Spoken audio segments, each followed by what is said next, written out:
Hello, friends. Welcome to Thursday's edition of the Kings of Anglia podcast. I am Mark Heath. I'm your host. I'm joined this week today by just one solitary king, the best king, let's be honest. Andy Hutch Hogan, Hutchman, Hutchy Warren.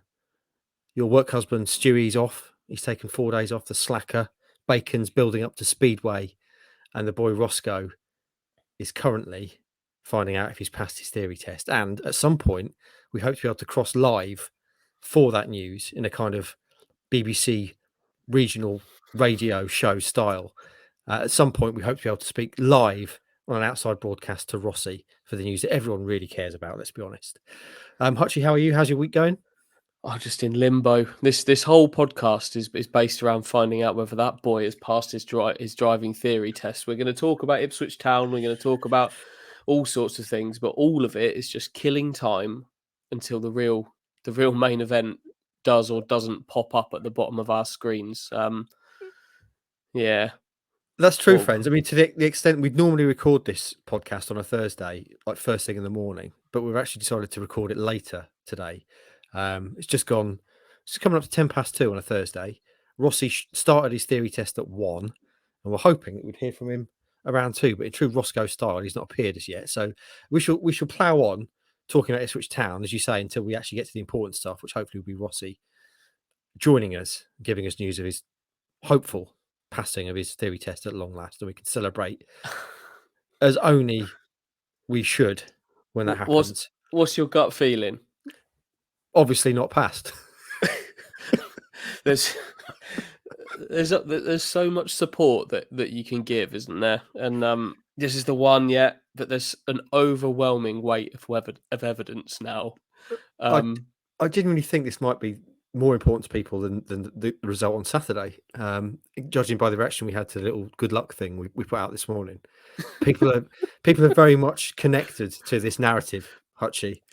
They want Ross to succeed. Unless we forget, even if he does succeed, that only gives him the right to have a go at the driving test. So we've still got quite a long way to go.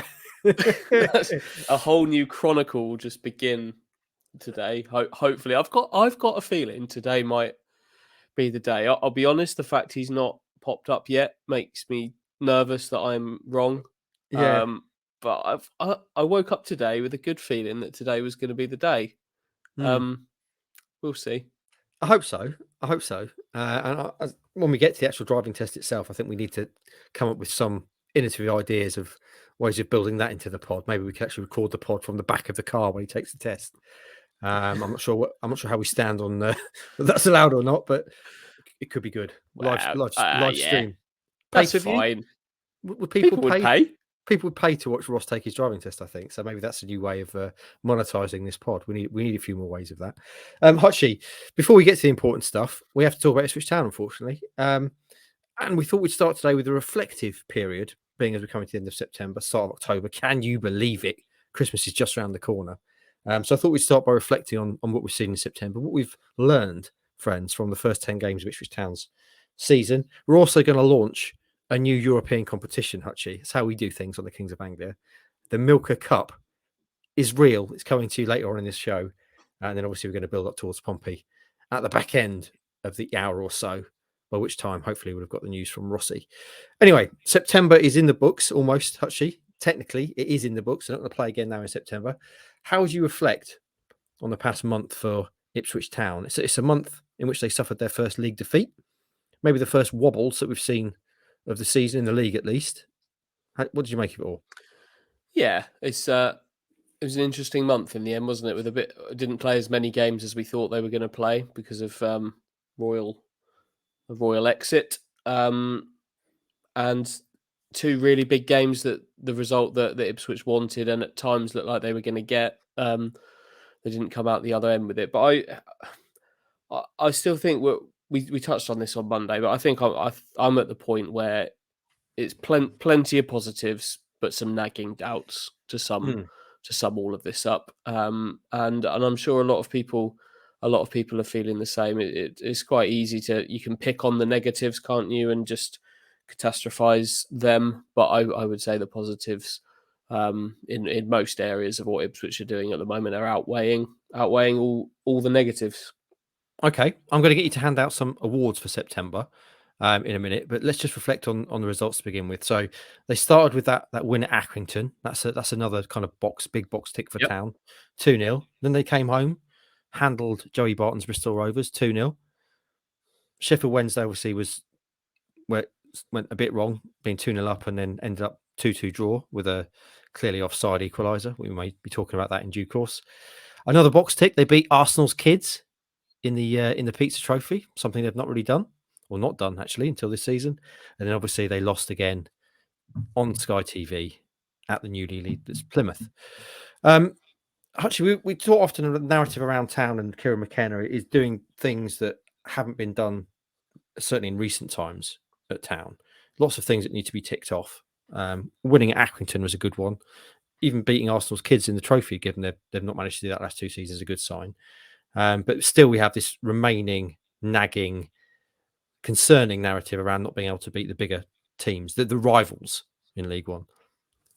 Yeah, it's obviously we're going to get on to the next opportunity to do that, which is this weekend, the third of the trilogy against the top four. I'm trying really hard with Ipswich not to look back at the moment, not to look back on previous seasons and things like that. Kieran McKenna feels different. The team feels different, and the individuals in it feel different. So I'm trying really hard to look at these things just through that prism, rather than looking back at Paul Lambert's teams and Paul Cook's teams. But it's really hard not to, because the record against the top end teams was dreadful in those seasons. So I think it's only natural to kind of have an apprehension that it's going to be the same again. But I genuinely feel in my gut, my bones, my head, that this is all a bit different now. And taking each of the two games, the Sheffield Wednesday game and the Plymouth game, kind of in isolation, felt like able to come through those with some element of positivity, and obviously clearly some things that need to improve and get better. But I still feel like it's all grounded in something so much more solid, more permanent, and just more progressive than what there's been in the past. So the fact they've played these teams and not beaten them, and that extends obviously to Barnsley and Bolton as well in terms of top end of the league. It's obviously something that needs to change, and beat Portsmouth would be great. But in each of those games, we're not seeing the games that we've seen Ipswich play against Rotherham in recent years, when they were so far below the level at times in games like that. There were times where they're going through games not having shots. They weren't competitive. They are competitive. They're very competitive, and they're going toe to toe. I don't think the bigger teams in the league, they don't all just steamroll each other every week. It's mixed bags of results. And actually, the only loss in there is the Plymouth one. So I've been rambling a bit now, but it all kind of adds up to the same thing: just a confidence that it's different, and that it's going to be okay. That's how I feel. But they need to show that it's going to be okay. I'm not allowed to say that's not me. I'm not allowed to give that promise. It's up to the team and the players. On that note, I think I vaguely remember last season when we were building up to the Rotherham game, and you said, "I've got a bad feeling about this one. I just don't think they're going to be able to win this game," and they didn't, did they? And they got pretty well handled. So now we're talking, a year later, that they are going into these games to a certain point expecting to have a chance of winning, certainly being highly competitive in these games. That has to be an improvement. Yeah, that is a really good point, isn't it? How are we feeling going into these games? Much more confident. You're feeling like there's a good chance they're going to win. Yeah, Which wasn't always the case, was it? Yeah, they feel like occasion. I know it's early in the season, and obviously you can get wear and tear and get dragged down a little bit, but they feel like occasions, don't they? Whereas before, they felt quite daunting. They were stacking up on each other and not laying a glove on certain certain opposition over that time. And they didn't feel like things to be kind of cherished and to be excited for, but they are now, and we'll get on to Portsmouth later. But I think it's fine, basically. Excellent. That's the I takeaway. think it's fine. I think it's fine. Should we give out some Hutchies? Hutchie? Yeah. Some awards. Stick your Sky Bet League One awards in the bin, the official ones. This is what the players want. They want to take home a Hutchie for the month of September. So you wrote a piece earlier this week, Hutchie, doing just that, giving out your awards. It's there if you want to go back and read it. Let's do a verbal, visual form of that now, Andy. And the obvious place to start is, of course, Player of the Month, the big one. Who gets the Hutchie for Player of the Month in September? My Hutchie or a Hutchler, whatever you want to call it. I gave that to Connor Chaplin this month with some very notable competition from Christian Walton and Leif Davis potentially in there as well. I gave it to Chaplin. Oh, hang on a second. Breaking news. Someone's just appeared. Friends, we're about to go live to Roscoe outside the test centre. He's smiling. He's smiling. He is smiling. I did tell him not to look at the thing until he did this, so hopefully he's not. Let's bring him in and see what happens. Ross, you are live on the Kings of Anglia podcast. Please do not swear. You're standing outside the test centre. You took your driving theory test at 1 o'clock for the 7th or 8th time. Too many times. So you need how many to pass? 43? 43. I haven't looked. I was just smiling because I thought this is just random thing we're doing right now. It's good, isn't it? It is. It has very much the feel of a regional morning breakfast show on radio.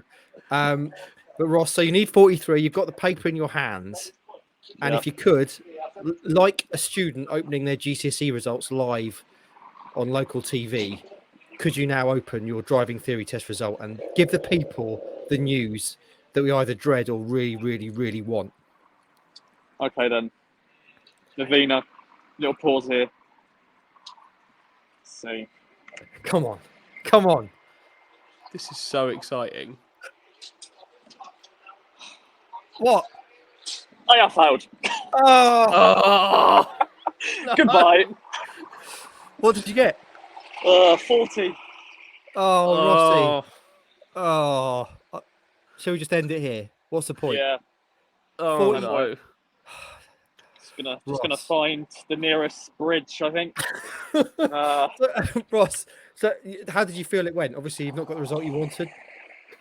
I felt somewhat confident when I got into the test room. You know, two very nice ladies. You know, you have to check in and giving your license to, and you have to put all your stuff in a locker. And I felt, you know what? I felt this could be the one. Got to my seat. I was number 6 out of, I think there's like 15 seats. But I don't know. First few questions, I was getting into it, and I was like, "Don't know that one. Don't know that one." But then there was a few. I was like, "I know that one. Boom. Don't need to review that one at all." But yeah. Oh, Ross. So, what happens now? You go again, I suppose. You got another one. We go again. Yeah. Go again. Yeah. Basically, when I get home, go on the theory test website. Hopefully, there's slots available next week. Is there anyone out there? Must be someone who listens to this pod who is a driving instructor or works in this industry that can help Ross. We need some top revision tips for the test. If that's you, get in touch. Let us know, because we want the boy Rossi to get this theory test in the bag. I really felt today was going to be the day. I've really felt this was going to be it. I've lost 300 grand on the £1 million picks as a result of this. Sorry about that. I'm so confident in you, mate. Yeah. Oh, Rossi, that's a shame. Hopefully your bets will come in for the game on Saturday. Hopefully you'll get your winnings back. Before you go, Rossi, who have you got on Fan Social tonight? Good old Bono. Excellent. AK Matt, AK View from U2, Mark Beck, and the third person is to be confirmed. So I've had a late pull out. Sadly, that guy has got COVID, so fair enough. But yeah, look out for it. It's going to be a good show. That's some big hitters on the show tonight. So tune into that, Rossi. We're gonna bid you adieu now. Sorry, mate, but keep going. This is just the start, mate. We go again. We will get that result next week, I reckon. Hutchie, what do you reckon? It isn't just the start, but yeah, but yeah, we go again. Knuckle down. Good training week. Yeah. Got to get better. Just got to keep working hard. Got to get better. Keep your processes, Rossi. Keep your daily process working towards that end goal. Thanks for joining us, Ross. Safe travels, and we shall speak to you again next time. Yeah, I'm gonna go and get a Greg's. See ya. No! I feel really deflated now. I don't care about the Hutchies. No, neither do I. Anymore. Should we bin them? Oh, I was convinced today was going to be the day. This is the whole reason we're doing this at this time, so we can have a live celebration of Rossi finally passing that theory test. And when he came on, he was so smiley. I thought he knows. You have a feeling when you do a test, don't you? You know if you're at least in the game. And he looked like he thought he was in the game. He's like Ipswich at Plymouth. 40 is close to 43, and they were in the game, but just fine margins. It's fine margins football. Driving tests at this level, it is fine margins. And I say, if you are out there, someone with expertise in this area who can help Ross maybe gen up better than he's doing at the moment, if there's any tips you can give him, let us know, because you want to get him past this and then onto the practical. Hutchie, we need to pick ourselves up now, like the professionals we are, and crack on with this show, keeping the energy high. You were just explaining why Connor Chaplin was your player of the month for September, in the face of stiff competition from others, Walton and Leif Davis, etc. Yep, I think both of those last two there finished the month really strongly. Walton obviously had a really good game on the TV on Sunday. But you can't ignore the early part of the month. It's a month-long award for Hutchies. It's not just no recency bias here. And Chaplin won the Player of the Month award across League One for August, but I think he's done his best stuff at the beginning of September, actually, with those 2 goals at Accrington and another against Bristol Rovers. So for me, Connor Chaplin got it, but he's going to face some real competition next month. I think this one's going to be really difficult to do for October. The other name I was interested to see you throw in there was Cameron Burgess, who obviously now has got a face in bits and screws in that face. But you say, had he carried on and not suffered that injury, you feel like he may have won that award for you. Yeah, it's in great form. Really good form. But it's a cruel mistress, the Hutchies. You have to be on the field to win a Hutchie. So he missed out this month. Get well soon. Absolutely. Connor Chaplin, Hutchie. It's not too long ago. He wasn't even a nailed-on starter. He was in the kind of rotation mix, wasn't he? And now you'd have to imagine he's got to be one of the first names on the team sheet, as much as that exists in McKenna's sides. How's he changed? Has he changed? What does he bring to the side that he maybe wasn't before? I don't know if he's changed particularly. I think we always have to remember that he's learning the position still. I think at heart there's a striker in there, and it's obviously a slightly different role that he's playing. So clearly there's going to be some strides there, but I think the system is just working better, and that they're getting more consistently out of him in his position, and that obviously being in the team every week really helps. Obviously, in the past we were talking about Selena being in the mix and wanting him on the field with Chaplin, and then also people like Aluko being fit back end of last season. There was more of a chop and change there, but I think he's managed to separate himself from the rest with his finishing. He will always give you hard work, and just in a really nice run of form. He's definitely part of the spine. I'd have him on the pitch every week at the moment, definitely. Just looking what the people did with the vote. You put vote on your story. Chaplin did win 34% of the vote he got. He? But he's come from behind there. Christian Walton got 33%, so it was very close. And third was Leif Davis with 10%. So those are the top 3 on the public vote. Let's move on, Hutchie, to another good one. You want to win the Hutchies goal of the month. And I believe it's the same man again. Yeah, he's taking home a double. Chaplin scored 3 goals at the start of September, and the one I've given him a Hutchie for is his. Is this a real awards thing now? I keep calling them that. It's very egotistical of me. I christened them, so yeah, you're you just did. repeating it. But is that okay? Yeah, why not? Who's in a Okay. better place to be able to give out awards than you? Yeah, you're And you've right. got- Nobody. The Hutchies has a ring to it. We couldn't call them the Wattos. That's not right. The Hutchies sounds like an award. So there we go. I'm sticking with it. Yeah, Chaplin for his goal against Bristol Rovers, which I think he needs to share a little bit of the trophy with Sam Morsey in this one, and Marcus Harness too, who were both involved in some really good build up on the edge of the box, and a proper Chaplin finish, left foot arrow into the bottom corner. That's what I like about Chaplin so much. He's so trustworthy with his finishing. And that was a really good goal. Just beat out for me Caden Jackson's against Sheffield Wednesday, which was a really, really nice finish. I loved that finish from Jackson. Proper whip in back across goal into the corner, but maybe lost a few marks for George Edmondson's marauding run ending with a tackle pass. And that's the way they finished in the public vote as well. I think Chaplin got 39, Caden got 27. So 2 dominant choices there for top 2. I want to move on now to climbers and fallers, Hutchie. Yep. In the Hutchies, because you're giving out awards for biggest climber and for me, more interestingly, biggest faller. So these are the players who have either improved their stock or kind of dropped in terms of their stock over the month of September. Who wins, if you can say that, the biggest climber and the biggest faller?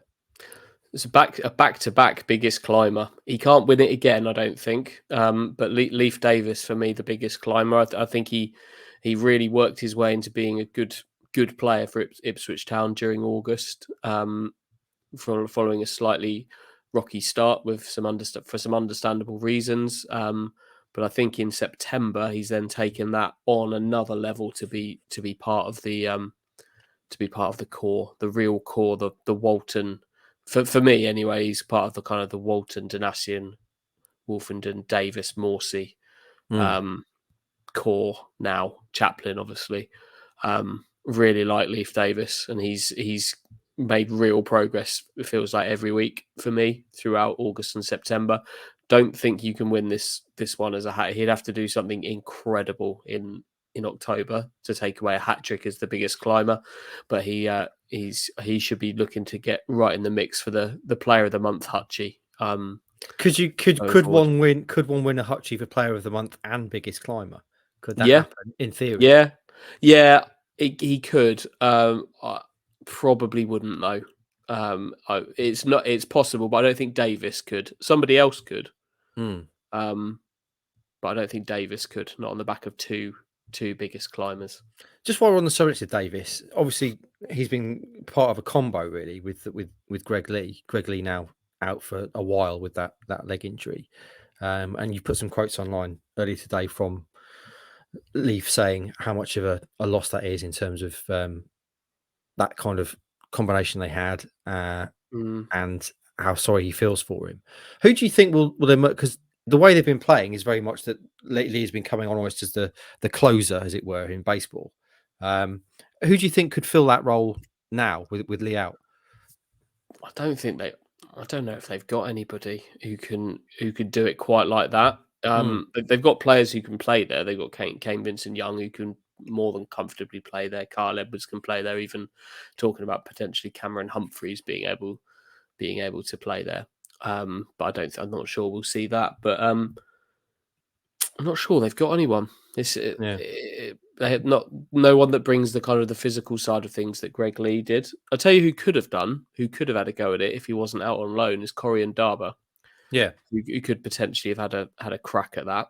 But obviously he's at Burton, and that was still the right decision for him to be at Burton. You couldn't legislate for we almost called him leg Lee. Very very unfair. Greg Lee breaking his leg essentially. So not sure they've got anyone. I think they're going to have to get a bit creative. I think Davis is going to have to handle a bit more, play longer in games. That's going to be a little bit of a sticky one, I think, for Town over the next few weeks. But look, we're not used to left backs being routinely replaced on 60, 70 minutes. So it's not as if they're going to have to reinvent the wheel here. They'll just go back to a left back starting a match and with the finishing intention of him. Yeah, that's not abnormal, is it? We've been talking about left backs finishing games for forever. So right then, the one that I suppose you don't really want to win is his biggest faller. Yeah. Who has collected this award, Hutchie? I think a few people would have given it to George Edmondson from the feedback that I got on this, but I gave it to Wes Burns, who's had a fall. I would say he's still contributing. Don't get me wrong. He's not kind of hindering his team. It's not at that point, but he's not. He's just dropping down. I think from the player that we've seen. The player that we've seen previously do so well for Ipswich. In some ways, I could argue that is a good thing. Yeah. But only because I do feel like he's still contributing. I think we saw possibly in kind of shades of in areas of Caden Jackson's performance on Sunday. We maybe saw some of the things that Burns does that aren't always at the kind of the forefront of the mind in terms of positioning defensively and just working well with Janoy Donasian there. But he's not reached the levels that he has done previously. It's not something to be overly alarmed about. I don't think we're not in a position where we're talking about Ipswich relying on Wes Burns every week, which is a good thing in general. But I'm sure he'll have some frustrations that he's not quite firing as he once was. I think he's just tired. I mean, obviously, he spent the whole summer playing for Wales. That's something new that he's having to deal with, going away on international trips and stuff. It's inevitable, isn't it? No matter how young and thrusting you are as a player and an individual, that's going to take a toll, all that travelling and extra training, etc., etc. Yeah, I think so. And also not having a team needing to be completely focused on you. I think he's experienced some elements of the opposition focusing on him because they know what he can do and his importance to Ipswich. And then there's also some elements of a bit more balance in the Ipswich team. So not everything's going down the right side. He's even when he was at his best, it wasn't as if kind of every time he got the ball, it was perfect. He had quite a high usage rate, to use an American sports term. So he was able to kind of be involved a lot. Not quite the case anymore, and in general, that's a good thing. But what it has done means that Burns isn't the Ipswich's star man at the moment. It's just not the case. But he's still contributing. Room to improve, which is good. Right, then I'm not going to do every single one of these awards. So if you want to read the whole thing, go back and read it. It's on our website now. I want to take two more, Hutchie. Unsung Hero, because that's a nice one. And Miserable Moment. So Unsung Hero, who has won the Hutchie for that? Luke Wolfenden, who very slowly and quite under the radar, I feel like is getting himself back up to the level that we saw him at in the second half of last season. I don't think he's entirely there yet, but after a bit of a kind of microscope moment at times in August, I think he's slowly but surely getting back to being that dependable figure in the middle of the defence who is getting on with his job and doing well. I think anybody that would win the Unsung Hero Award would probably be in contention also to win the Biggest Climber Award, but there's a slight nuance there, and that nuance, Luke Wolfenden, and that's really good to see because he's a really good player. Any other contenders that you were thinking about for that? Yeah, there are a few, but I think they're becoming a bit too sung. Like Lee Evans, I mean, he had a couple of down games by the standards he's been setting in September, but I think he's always going to be a bit of an unsung hero, really, because of the position that he plays. But But no, I guess maybe Burgess might have been in there, but Mm. I think it's pretty well recognised what he's been doing. So no, Wolfenden was my man in that position. Okay, and just finally, the kind of low point, I guess, from September, the miserable moment. Not too many to choose from, thankfully, but this one is definitely the obvious one, I guess. Do you want to say what won? Yeah, just when that second goal hit the back of the net at Hillsborough, Michael Smith's Hillsborough equaliser. Miserable because it felt like it was going to come. Miserable because it was offside. Miserable because of what it meant. Just very, very deflating. I think obviously they got a lead sort of taken away and pegged back at Plymouth at the weekend as well, but that ultimately was two really good strikes from outside the box beat them there. But for it to be this kind of goal offside, this pressure built, and eventually told was just miserable. Absolutely, it was miserable. Right, if you want to know who won Villain of the Month, Quote of the Month, go online and read them. And let's just finish right at the bottom, Moment of the Month. Now, it would seem odd to do miserable moment and not then include moment. So, what was your moment of the month, Hutchie? Quite a few to choose from, I'd imagine. Yeah, there were, but just Christian Walton. Just goalkeepers interest me. I've always been a goalkeeper guy, and to see one so nearly score a goal, like we discussed on Monday, would have just been amazing. So even though it didn't result in the outcome that we all wanted, that will be moment of the month. Send him up more often is what I say. Can we play Spider Keeper, Rush Keeper? Is there a rule for that? Can we do that? Monkey Rush, we called it at school. Don't know Did why you? it was. Everyone Don't know why it was anything to do with monkeys, but yeah. Did you put on the? I'm going to digress big time now. Please say, do. In terms of things you used to say at school, did you use Chinny Reckon at school? Not really. No. You're not familiar with Chinny Reckon? I think I know what it is, but I think we had different. You explain. I'll tell you. I'm sure we had our own. Chinny Reckon is when you're implying that the information you're being given is not accurate. You doubt the veracity of the information. Chinny Reckon essentially means you're heavily constipated, as it were. So I'll translate you into Copplestonese in Ipswich. Yeah. That would have just been Yeah, still the chin involved. But just the I think we would just, would have just been a noise, I think. Chinny Reckon, superb. Right then, we also did a bit while we reflect on September. Hutchie, 10 takeaways from the first 10 games. I don't want you to go through all 10 because we've got more exciting things to do. Launch a new European competition, namely. But in terms of what we've learned about Town maybe this month, do you want to summarise your main thoughts on that? Yeah, it's kind of basically what we said at the beginning of this. Really, I think they're in good shape, but have got areas where they need to improve and some nagging doubts hanging over from previous battles lost. I've kind of covered that already, but I was talking in there about a team emerging. You've got a real spine of maybe Walton, Danassian, Wolfenden, Burns, Davis, Morsey, Evans, Chaplin, with a couple of variables in there. We've talked a lot about position formation switches, what has and hasn't happened in terms of those switches. And then they're all things we've talked about a lot, really. But in terms of the striker, it kind of feels to me like we're going to have to get used to the idea that there isn't a true answer to what's going on up front. There's players in there that are going to get used in different ways.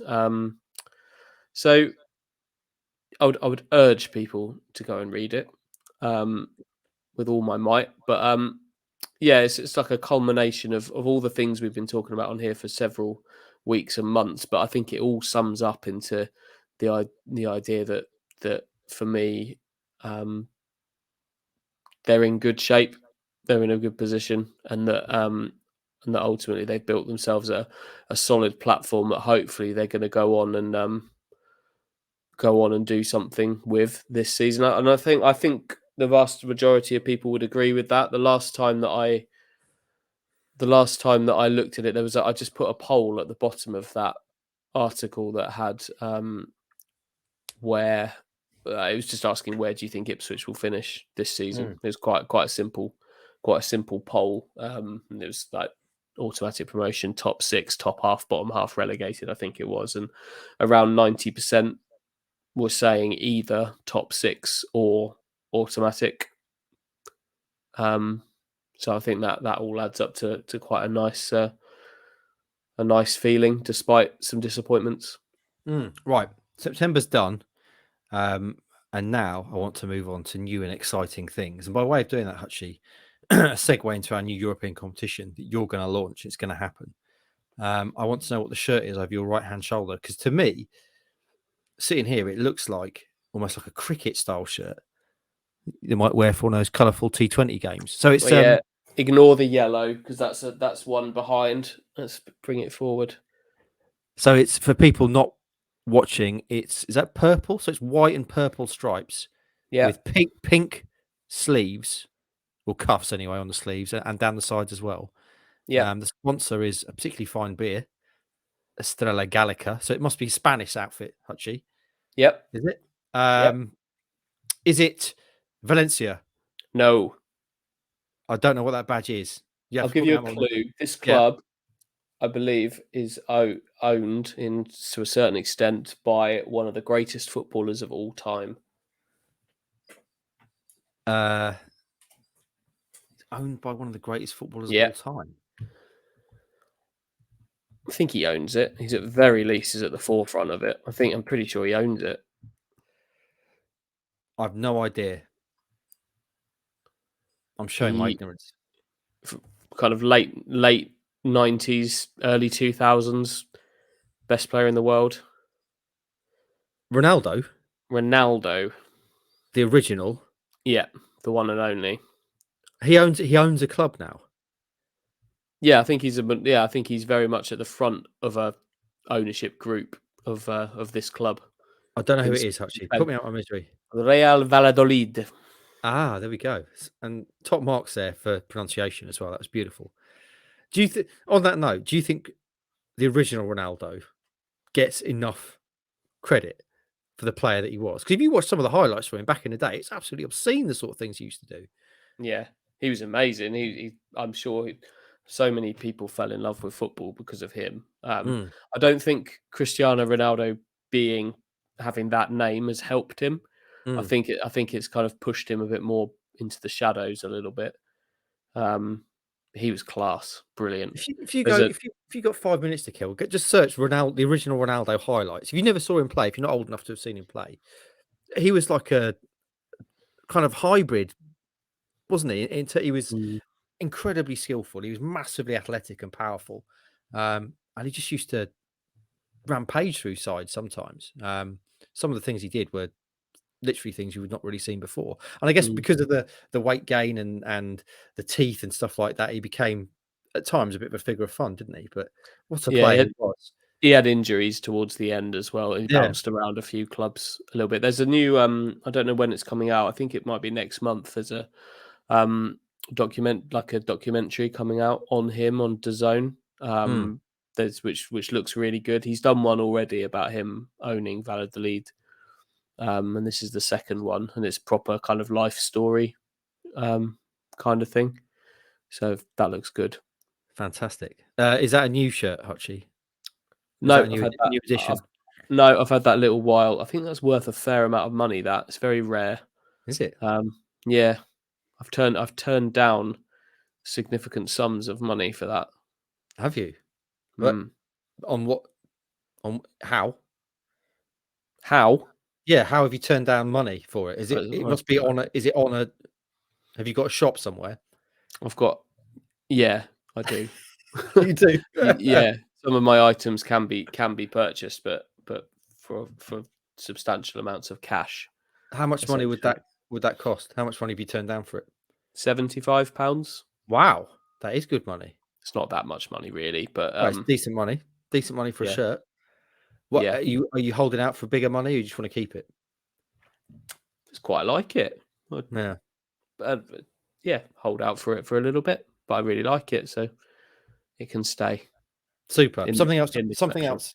Something else I really like is the Milka Cup, Hutchie. We teased this on Monday, our new and very exciting European competition, which is essentially comes about from us opining that they're going to win the Pizza Trophy, and with that should clearly come a European spot. And you have gone right in on creating a new European competition as a result, called the Milka. Is it still the Milka Cup?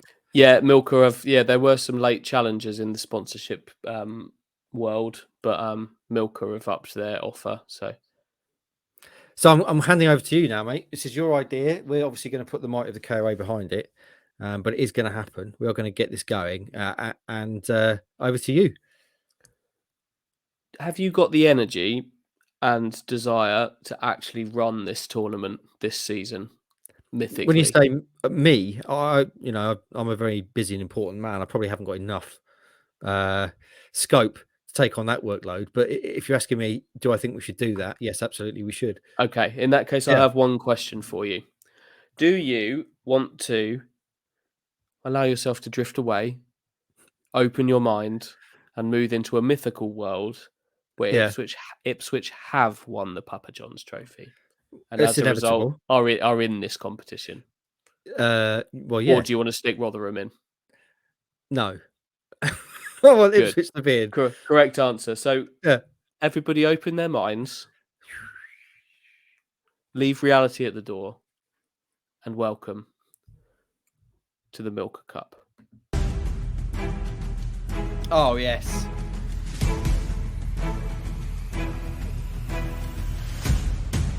An anthem. This is the Champions League music equivalent.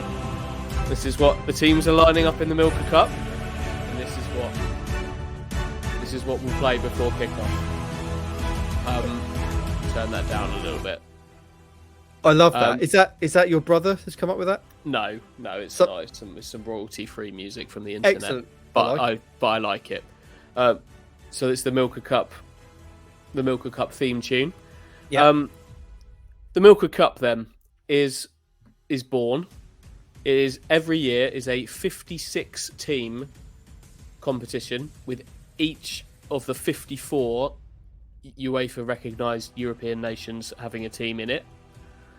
Today we're going to reveal the first 16 of those teams who are competing in the preliminary round. 14 UEFA nations are in there. Important to say, Russia are banned. There is no Russian team in this competition. So what we're going to have is we've got 14 teams in this preliminary round plus 2 invited teams in the spirit of the Papa John's Trophy. So the invited teams are the winners of the UEFA Youth League, which is essentially the Under-19s Champions League, which is played every year, and that is Benfica Under-19s. Okay. They enter at the preliminary round stage, along with the winner of the UEFA Regions Cup. Now, do you know what the UEFA Regions Cup is? I have no idea, but it sounds very exciting. It is exciting. It's a tournament that really exists, run by UEFA. It's an amateur tournament where every country can enter a regional team. So last year, for example, the final was played between Lower Silesia of Poland and Bavaria from Germany. And the winner will get a space in the preliminary round of this. They're amateur teams from, in this case, from Poland, from the city of Wrocław. Is the region, and they get a spot in the first preliminary round. So the other 14 teams is all based on UEFA coefficient, the lowest ranked nations, and they are each providing teams from their domestic cups as long as their country does not have a representative in the group stage of any of the other European trophies this season. So these domestic cups don't generally come with any European football. They do now. We're giving the marginalised are having a voice. The outsiders are being invited in, and this is an open shop. So if you're up for it, Mark, it's time for the draw. I'm very up for it. I've been waiting for this. round. So just to explain the tournament, 16 teams enter at the preliminary round, providing 8 winners to join 24 more teams in the qualifying round, making 32.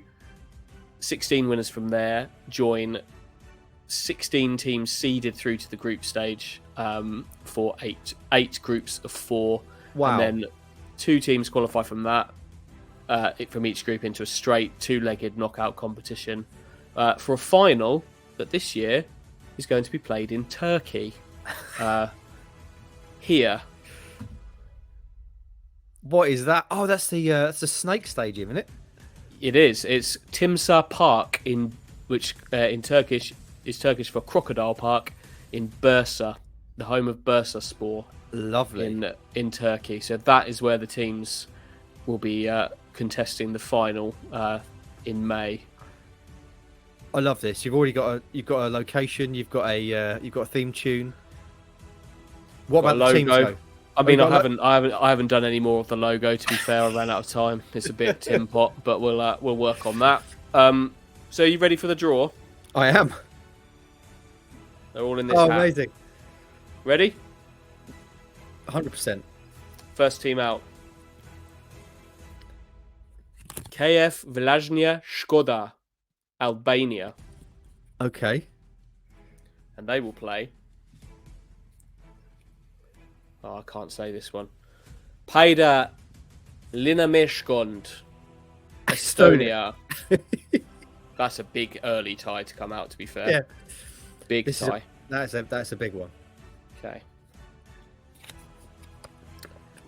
Tre Fiori, San Marino. I like them. Good side. Obviously, everyone's going to pick a team at this point. You can follow them. Wow. Lower Silesia, the winner of the UEFA Regions League. The amateur boys. That's a big tie. Winnable, I'd say, for the amateur lads. FK Macedonia Groce Petrov from Macedonia. I can tell you what competition these countries have won if you care. I want to know that. So they have won the Coupe de Macedonia from North Macedonia, and they will play Budućnost from Montenegro. Budućnost. Budućnost. These pronunciations are fantastic, actually. I want to be one of those guys that do the UEFA draws that does it all in different languages. I think they're really cool. Yeah. Anyway, Budućnost from Montenegro have won the Cup Krušne Gore last season. B36 Torshavn from the Faroe Islands. And the competition they won. I hope you're keeping notes of all these, Hutchie, because this is going to happen. So. Oh yeah, I've got them all. The Prime Minister's Cup from the Faroe Islands, and they will play. Is this absolute nonsense? No. Or is this good? How could you say that? They're playing Floriana from from Malta, a team that Ipswich Town know. I'm going to say they played then, didn't they? Yeah, the winners of the Izibet Cup from last season. Izibet. Yeah. Athletic Descaldes, Andorra. Of course, last season, you will all know that they won the Copa Constitucio. Are the you mentioned the Rock Cup? Are the winners of that in here? They will play. Yes, they are. Benfica under-19s, the winners of the Europa Youth League, will play Athletic Descaldes of Andorra.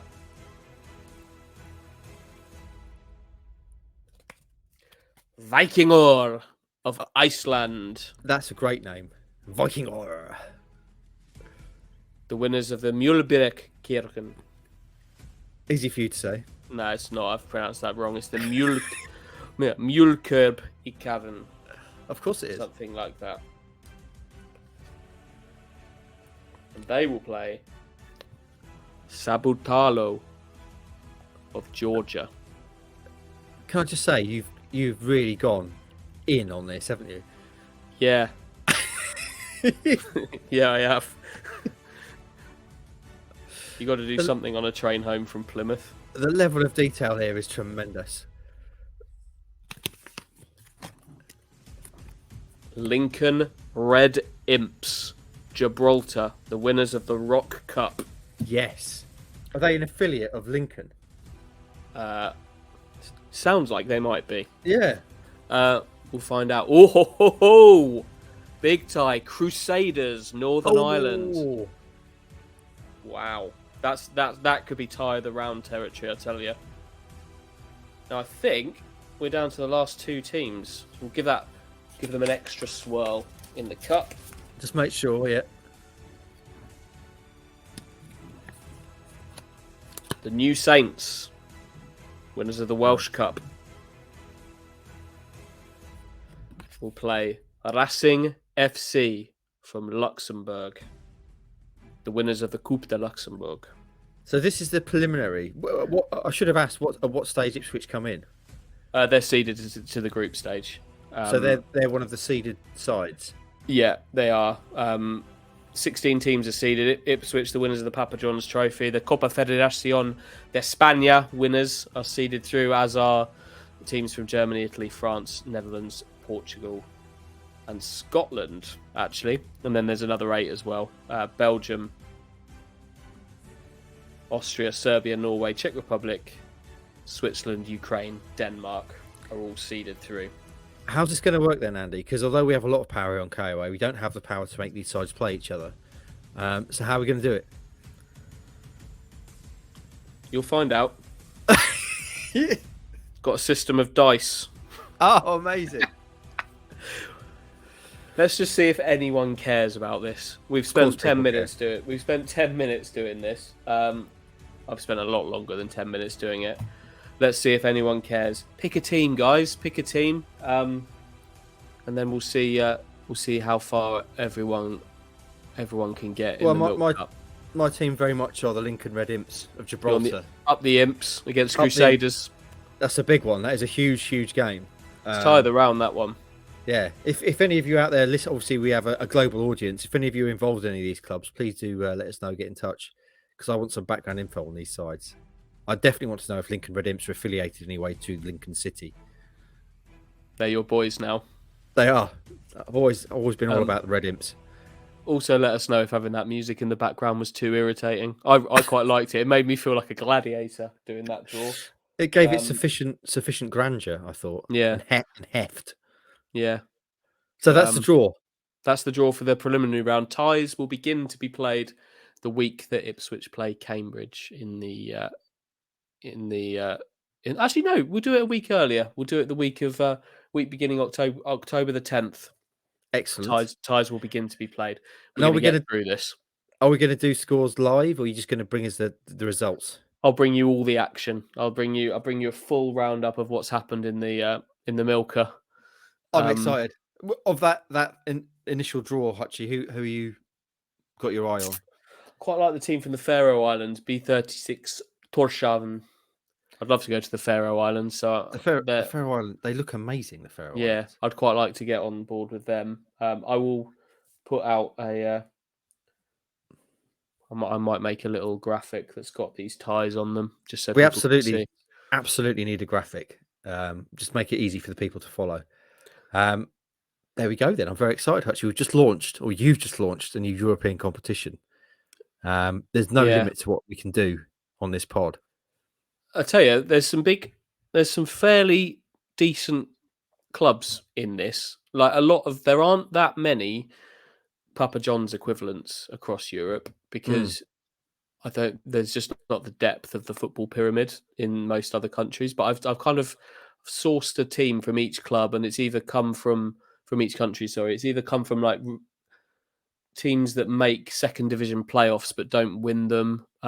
Teams have progressed in their own domestic cups but fallen short, who are outside the top division. It just rewards those that are on the outside looking in. That's what this competition's about. There are no Papa John's equivalents, really. And I mean, there's a Serie C Cup from Italy, for example. Padova are other representatives there, fairly well-known team. There's a big team from Germany who have fallen on hard times who are in it. Do you want to know, or should we? You need to know. 1860 Munich. Wow, that is a Yeah. big one. Yeah, they're in. They're in, having lost a promotion playoff from the third division. And already you've got narratives, Hutchie. You've talked about some big ties in that first round there, but there is obviously, although there's a lot of football yet to be played before this happens, there is a potential for a replay, Floriana Ipswich Town down the line, all these years later. Yeah, What a tie that would be. So many people would have been waiting for that to be played again. 100%. Yeah, we'll have to get Tony Garnett involved. He covered the original game. Yeah, I'm sure he'd be up for this. Tremendous, Hutchie. Do you feel, having launched this competition, that you feel kind of energized and like you've birthed something special? I mean, I do. Yeah, I fear that it's definitely unnecessary. Will it capture the imagination of the people? Because the big problem with the Papa John's is I like it, but a lot of people don't, and the attendances prove that. Will this tournament latch on? Do people care? Is the music enough? Is this enough to get? Is this enough to get people involved? Is a potential trip to Crocodile Park, is that enough to get people in? I don't know.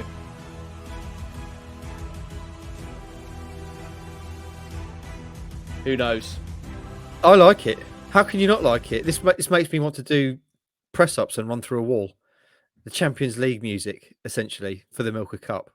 You've done a tremendous job, Hutchie. Well Up the done. Milka. Up the Milka. And let's look forward to that first round starting. I think the real interest is going to be obviously when Town get involved, Hutchie. That's when the real magic's going to happen. But yeah, I think it's going to be fun getting to that point. Right then, from, I don't want to say ridiculous. Please do. From the slightly more ridiculous to the slightly more serious matter of Ipswich Town hosting Portsmouth on Saturday, Hutchie, in the actual League One. What can we say about this? For so many reasons, this is a huge game, and they're all huge games, and you know all that sort of stuff. But more than 28,000 people. That's the latest ticket sales. A game between Ipswich Town are in second, Portsmouth are in third, the only undefeated team left in League One. There's all the bad blood and history of rancor between the sides, Checkbook FC, etc., Michael Jacobs, all that sort of stuff. How are you feeling going into this one?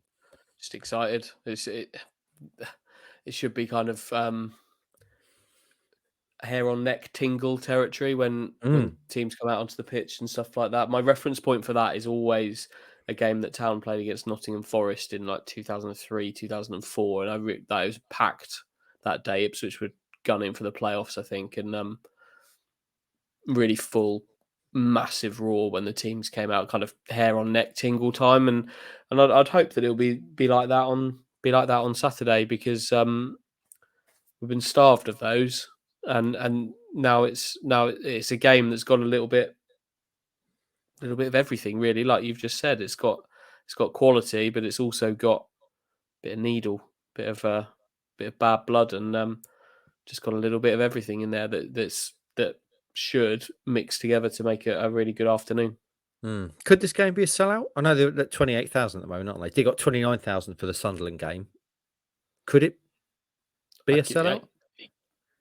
Yeah, I don't see why it couldn't. I think there are things like the train strike at the weekend is going to have a bit of it on whether people are actually able to make it, but they've sold over 28,000 tickets. I think the capacity, you have to think, I can't remember the exact number, but I did find it out, because there's been a bit of intrigue as to what the capacity of Portman Road actually is at the moment, and it's 29,600 and something. So it's not that far away. So yeah, it's when was the huge, last time there was a sellout at Portman Road? Do you know off the top of your head? Got to be a while ago. We're talking several years.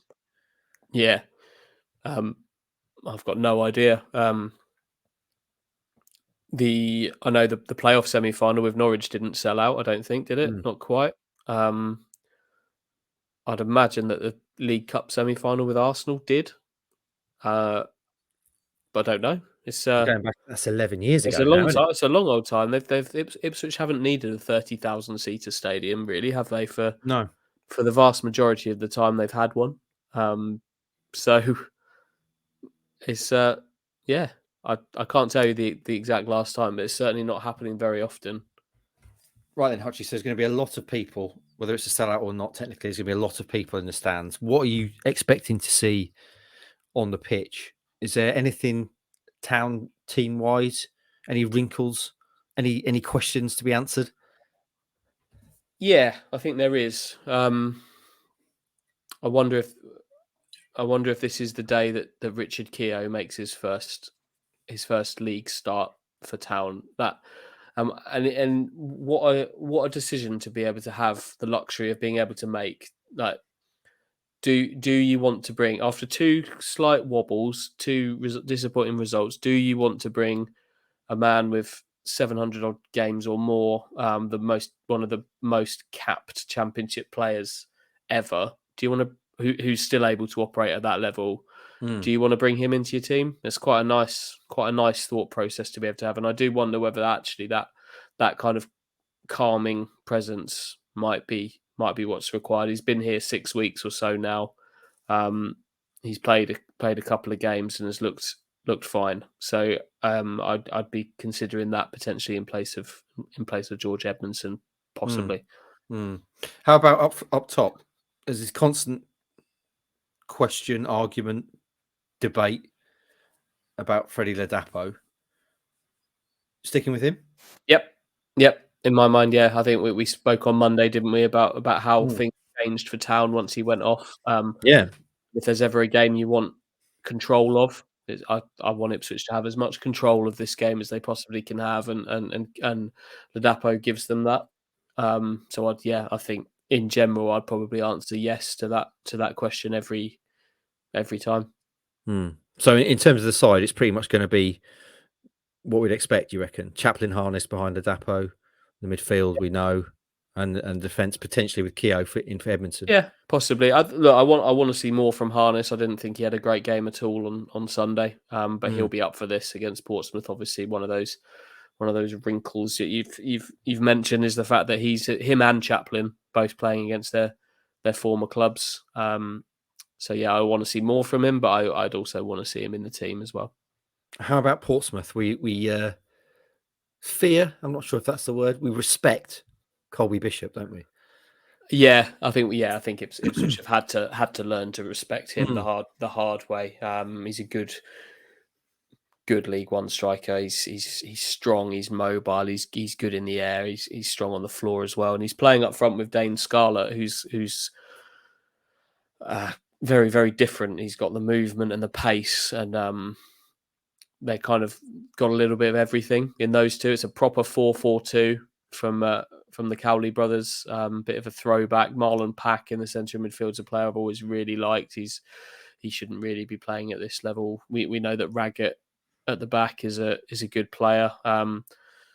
Ronan Curtis, he's a bit in and out, I think, but and Josh Koroma as well. They've got quality in there as well. So they're not just lumping. I don't think they're just lumping balls long to Bishop. But they're certainly going to have that option.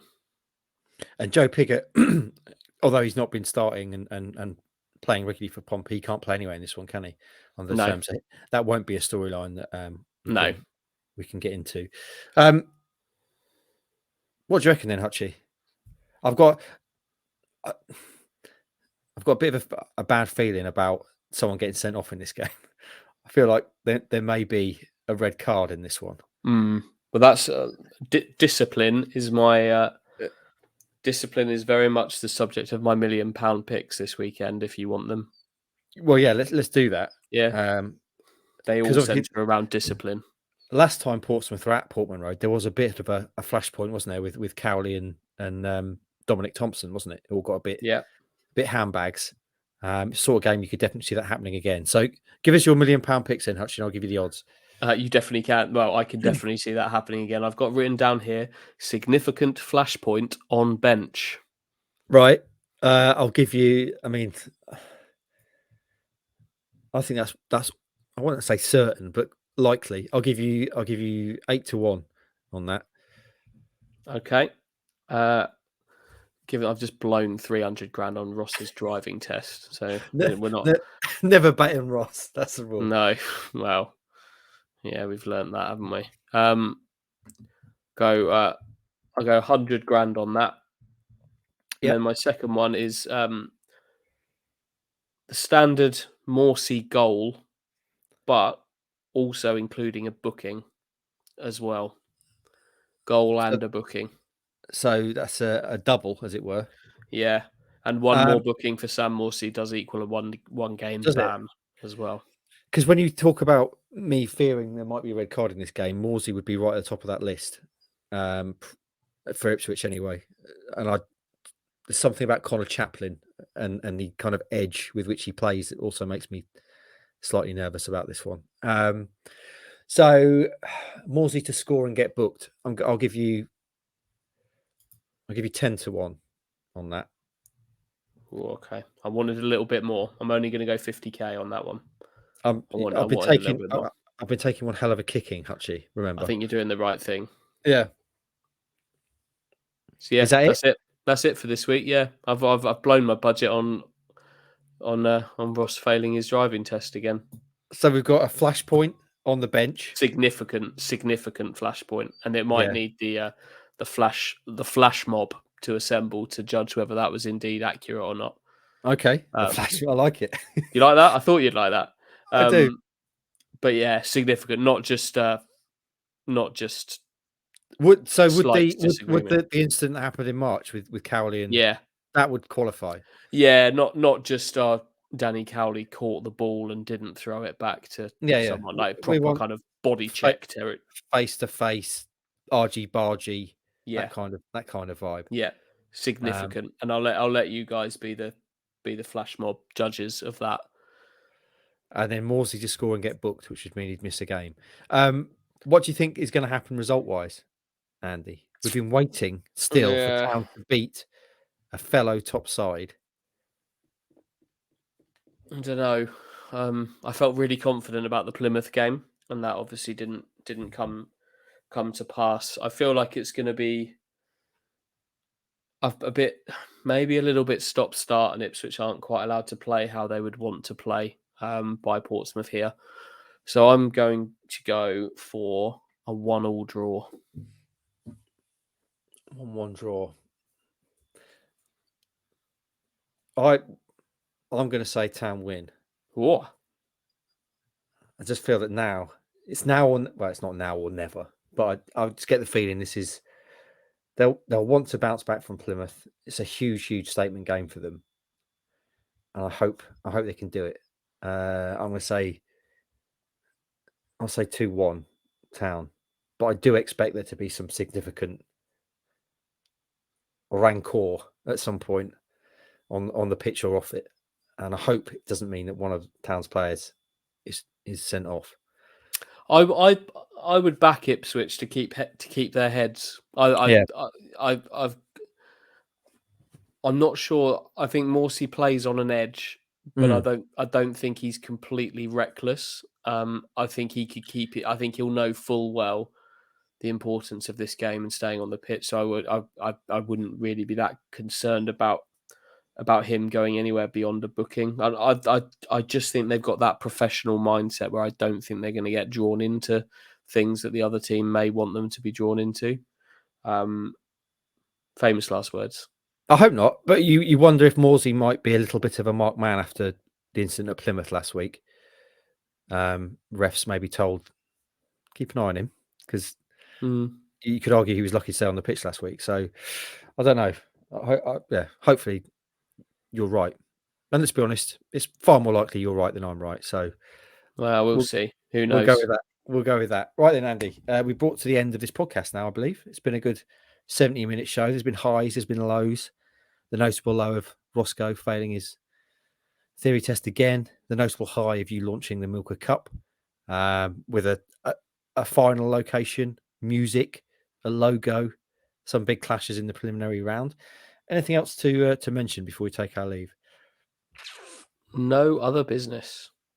I didn't realise, by the way, that you wanted to be a polyglot That's Hey? something.